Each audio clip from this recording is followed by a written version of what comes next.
Hey everybody, welcome back to the show. I'm your host, Dr. Nick, and I'm the 90s guy. Today I wanted to talk about a little service that used to be offered through Microsoft, also known as MSN TV. Originally it was known as WebTv. Now for those who had it, we did not. We had an NEC desktop. But what WebTv was, it was a box that you could hook up to your TV into a dial-up modem, and you could check your email, browse the web, just like a computer, but the TV was the monitor. It came out in 1996. Well, actually, it was founded in 95, but it debuted in 96. The original specs were 112 megahertz, 2 megabytes of RAM, 33.6-bit dial-up modem with it. So it wasn't exactly fast. I mean, it was fast for the time.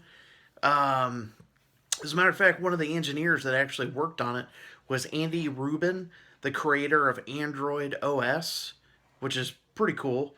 By 1999, it had 800,000 subscribers. It was purchased by Microsoft in April of 97 for $425 million. And it was switched to MSN TV in July 2001. It had a dial-up modem, of course.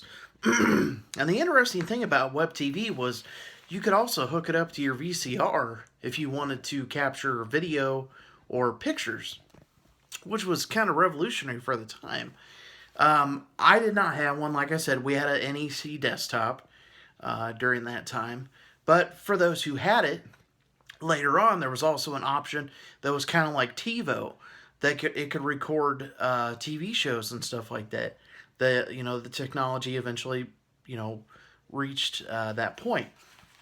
In 2013, they announced that they would be discontinuing the MSN TV service, and it is no longer available.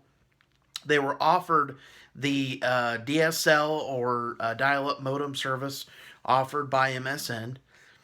But for those who had it, it was a very unique, cool thing. I mean, if you wanted to save some money, I mean, desktops were very expensive.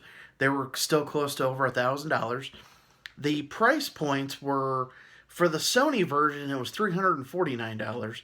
For an extra $50, you'd get a keyboard. And then the Philips version was $329. Later on, of course, they added a mouse option, different stuff like that. But it was a very cool concept. I remember seeing commercials for it. It was something new. It was something innovative. It definitely paved the way for a lot of different technological advances in computers and stuff like that. But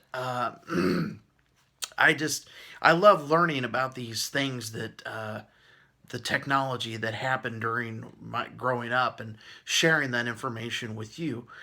But anyways, this has been another episode of the 90s Guy, and I'll see y'all later.